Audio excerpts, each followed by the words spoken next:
আছেন member of parliament এবং এই সড়ক পরিবহন এর সাথে যুক্ত শামসুর রহমান শিমুল বিশ্বাস আছেন সেক্টরের সাথে যুক্ত। আমি এটাভাবে বলবো, কারণ তিনি এই সেক্টরকে দীর্ঘদিন ধরে ব্যক্তি উদ্যোগে এবং সংগঠনের উদ্যোগে প্রত্যক্ষভাবে প্যাট্রোনাইজ করেছেন, যুক্ত থেকেছেন, প্রতিকৃতি হিসেবে কাজ করেছেন। আছেন দুই মন্ত্রণালয়ের সেক্রেটারি দ্বয়, বিশ্ব ব্যাংকের প্রতিনিধি আছেন, যার সাথে আমার বারংবার কথা হয়েছে, বাংলাদেশকে নিয়ে অনেক উনি ভাবেন, অনেক পরিবর্তন উন্নয়ন চান, অর্থায়ন করেন, সেরকম প্রতিনিধি উনি আছেন এখানে।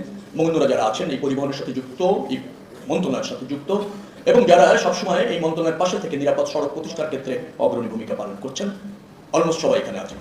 ধন্যবাদ সবাইকে। প্রথম হচ্ছে, একটা নিরাপদ সড়ক আমরা চাই।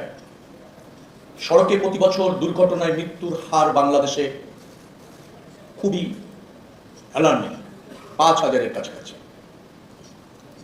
আমার যদি স্মরণ ঠিক থাকে, 2024-এ সবচেয়ে বেশি সড়ক দুর্ঘটনায় মারা গিয়েছে ৫,৩৮৪ জন, 2021-এ সম্ভবত ৫,০৮২ জন, এরকম সর্বোচ্চ ৫,০০০-এর কাছাকাছি মারা গিয়েছে। প্রতিদিন আমাদের অসংখ্য প্রাণ সড়কে দিতে হচ্ছে।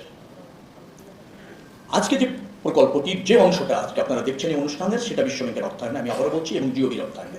এই প্রকল্পটির মূল তার বড় ছিল, সেটাকে হ্রাস করা হয়েছে। কারণ হচ্ছে, এর বিগত দিনে এই প্রকল্পের অর্থ যেভাবে ব্যয় হয়েছে, তার নিরাপদ সড়ক প্রতিষ্ঠার ক্ষেত্রে কতটুকু সহায়ক ছিল সেটা আমাদেরকে ভাবিয়েছে। আমরা সরকার গঠন করার পর দুটি প্রকল্প নেওয়া হয়েছে, 400 কোটির কাছাকাছি, যদি আপনি ধরেন 800 কোটি টাকার মতো হবে। সেই প্রকল্পের অংশ হিসাবে আজকের এই উদ্যোগ এবং আয়োজন। 3টি মন্ত্রণালয় এখানে যুক্ত আছেন। আমরা সড়ক পরিবহন মন্ত্রণালয় যেটা করি, সড়ক নির্মাণ করি, রক্ষণাবেক্ষণ করি, সংস্কার রাখি, চলাচলের উপযুক্ত রাখি, আর হচ্ছে যান চলাচলের অনুমোদন প্রদান করি।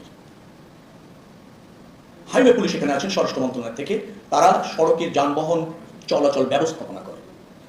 সড়কে দুর্ঘটনা ঘটলে তার চিকিৎসাটা প্রাথমিকভাবে নিশ্চিত করবার জন্য স্বাস্থ্য মন্ত্রণালয়ের একটা দায়িত্ব আছে, তারাও এখানে আছেন। এবং এই প্রকল্পের সাথে এই 3টি মন্ত্রণালয় যুক্ত আছেন, কারণ নিরাপদ সড়ক প্রতিষ্ঠিত করবার জন্য এই 3টি মন্ত্রণালয় সমন্বিতভাবে কাজ করার প্রয়োজন রয়েছে। সড়কের দুর্ঘটনার গুরুগম্ভীর আলোচনা আপনারা শুনেছেন। এই প্রকল্পের যিনি প্রধান, তিনি কিন্তু এটি তুলে ধরেছেন। কিন্তু আমাদের এই কথাগুলি সবসময়ের জন্য এই অডিটোরিয়ামে হয়, জনগণকে সচেতন করবার জন্য, অথবা এই পরিবহন সেক্টরে যারা যুক্ত আছে তাদেরকে ক্রমান্বিতভাবে এই প্রকল্পে এবং এই রকমের একটা বিপর্যয় থেকে দেশকে বাঁচানোর জন্য সম্পৃক্ততা কম। এখানে যা বলা হচ্ছে, আমার মনে হয় যারা উপস্থিত আছেন তারা আমরা সবাই সচেতন, কম বেশি জানি। কিন্তু এই মেসেজগুলি যেতে হবে হচ্ছে দুর্ঘটনার যারা শিকার হন। আমাকে যদি বলেন সড়ক দুর্ঘটনার 5টি কারণ আমার কাছে মনে হয়েছে, এত গবেষণার কোনো প্রয়োজন আছে বলে আমি মনে করি না। ফিটনেসবিহীন যানবাহন, ফিটনেস ড্রাইভার। ফিটনেসবিহীন কেন ড্রাইভার বললাম? তিনি হয়তো মেন্টালি ফিজিক্যালি ফিট আছেন কিনা, তিনি দক্ষ এবং যোগ্য কিনা। আমার জানা মতো অনেক ড্রাইভার বাংলাদেশে হয়েছেন, অধিকাংশ ড্রাইভার হয়েছেন পরিবহনে থাকতে থাকতে।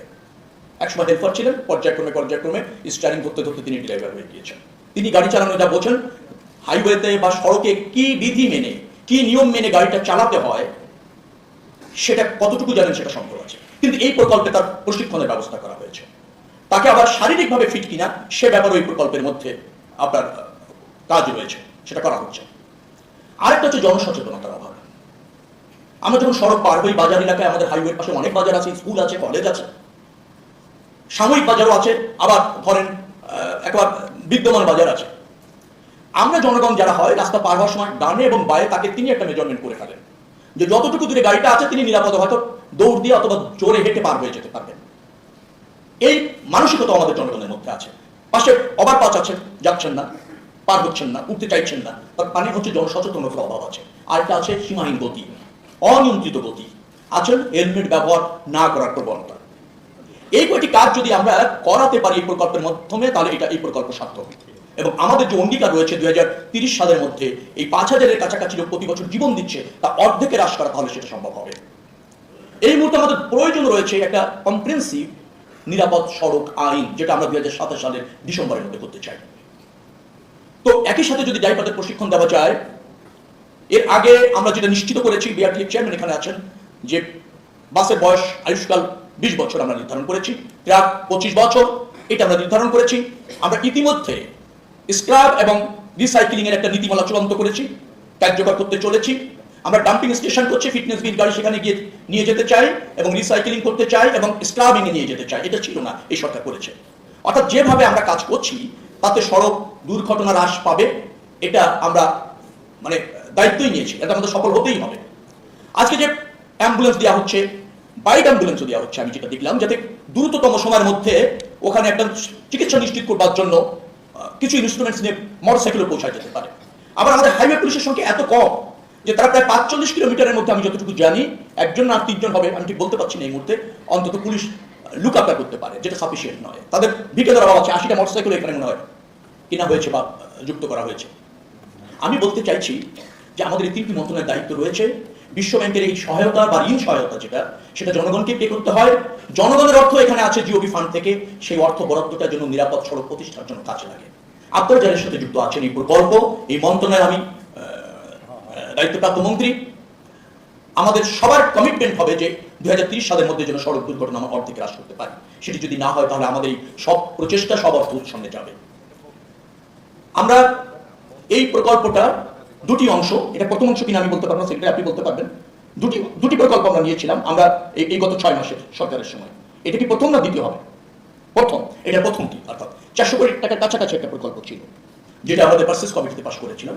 সেখানেও কথা উঠেছিল যে আমরা এই বিশ্ব ব্যাংকের ঋণ নিয়ে নিজেদের অর্থায়নে প্রকল্প করে সড়ক কতটা নিরাপদ করতে পারছি, এই প্রশ্ন ছিল। কিন্তু 2023 সালের প্রকল্প, আগে যে অর্থ ব্যয় হয়েছে সেটা কিভাবে হয়েছে জানি না। যেহেতু এই মন্ত্রণালয়ে আমরা এখন দায়িত্বপ্রাপ্ত, আমি চাই এই অর্থের শতভাগ সদ্ব্যবহার, এর সুফলটা যদি জনগণ পায়, এটার জন্য নিরাপদ সড়ক প্রতিষ্ঠার জন্য সহায়ক হয়। আমার বিশ্বাস যে পদক্ষেপ ইতিমধ্যে এই প্রকল্পের আওতায় নেওয়া হচ্ছে। বিশেষ করে কিছু কিছু জায়গায় বাজার শিফট করার ব্যবস্থা রয়েছে। আমাদের হাইওয়ের সাথে আঞ্চলিক সড়কগুলি 90 ডিগ্রিতে এসে মিশেছে, সেটা আমরা লেফট লেনে ডাইভার্ট করারও কিছু প্রকল্প আছে। কিছু মার্কিং এর করার ব্যবস্থা মনে হয় এই প্রকল্পের মধ্যে যতটুকু জানি আমি আছে। কিন্তু সমস্যাটা হচ্ছে কোনো মার্কিংই জনগণ মানে না যদি না আপনি তার কাছে গিয়ে তার জীবনের গতি, রাস্তার ব্যবস্থাপনাটা সম্পর্কে সচেতন না করেন। জনগণ যখন তার মতো করে রাস্তা পার হতে চায়, রাস্তায় চলাচল করতে চায়, নিয়ম নীতির তোয়াক্কা করতে বাধ্য করা যায় না, তখন কিন্তু সড়ক দুর্ঘটনা নিয়ন্ত্রণ করা কঠিন। আমরা আইন প্রয়োগ করব, অ্যাট দ্য সেম টাইম জনগণকে সচেতন করব। এটা হচ্ছে আমাদের মানে মূল লক্ষ্য হবে।